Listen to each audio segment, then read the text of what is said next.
It is that time of year again where it's starting to warm up and everybody's getting ready to get those boats and start getting them down and getting them out on the water. And today we're going to discuss that, what you can expect as you try and get that boat out there on the water. Welcome back, crew, to this week's episode of Boneheaded Boaters of the Week. Now, of course, the first step of getting that boat back out there on the water, well, that's going to be getting the boat down to the water. There are plenty of different ways to do that, but they all pose their own set of challenges. Now, one way we can do this is, as we just saw, we can hire somebody to go ahead and take that off of our hands and get our vessel down there for us. But of course, the most popular option is going to be us towing our own vessel down to the water.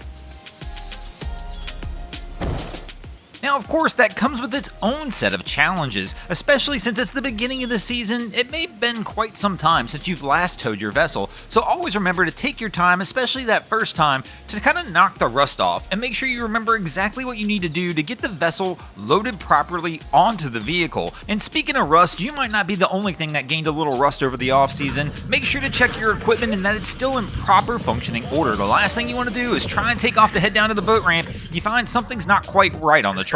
Literally sitting in the ramp, blocking me, setting his boat up, putting ice in the cooler, drinks, snacks, talking to his wife.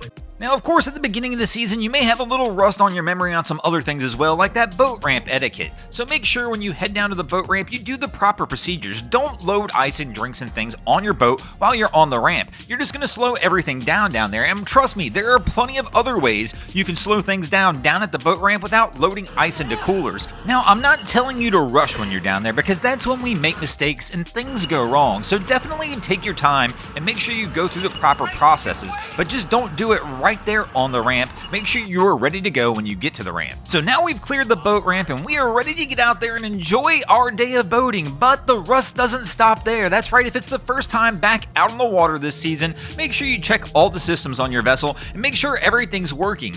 Now, I know the excitement of being back out there on the water really can get you going and make you want to be one of those full send boys and get out there and just send her, but that's just going to wind up putting you in a bad spot or possibly getting you into trouble. Now, another thing you'll want to consider as you get back out there on the water for the first time in the season is take your time on your local waterways as well. During the off season, things may have changed. Sand shifts and all of a sudden the next thing you know, places you used to be able to navigate through might not be navigable anymore. So always take your time and use caution. And the other thing you're going to want to do is brush up on those boating skills so you don't wind up putting yourself in a bad spot because you forgot some of the rules of the water and things you need to avoid. Now, another thing you'll want to do probably before you actually get back out on the water is when you start checking the equipment on your boat is making sure everything is there. I know a lot of people during the off season will actually pull a lot of gear off their boats. Some things include lines, life jackets, and other safety equipment. So before you run back out there on your boat and just jump on the water, make sure that equipment's there because the last thing you want to do is get back down to the boat, get into trouble, and realize something you really need isn't there. And speaking of things that you really need,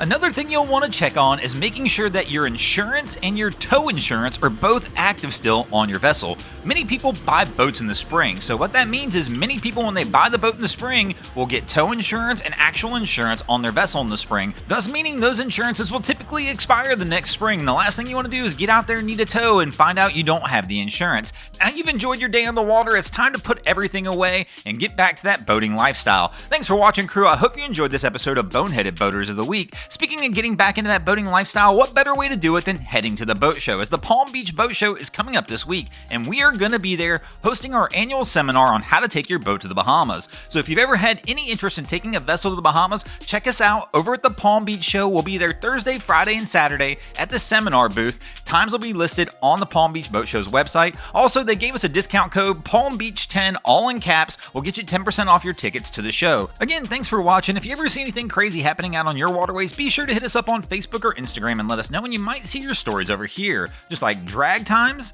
Captain Sanyata, Captain Goggles, Big Frunks, Bob Remax, Cam Foils, Adam Coolidge, and Erica Garlitz did this week. And if you guys haven't already, go ahead and drop an anchor on the subscribe button here.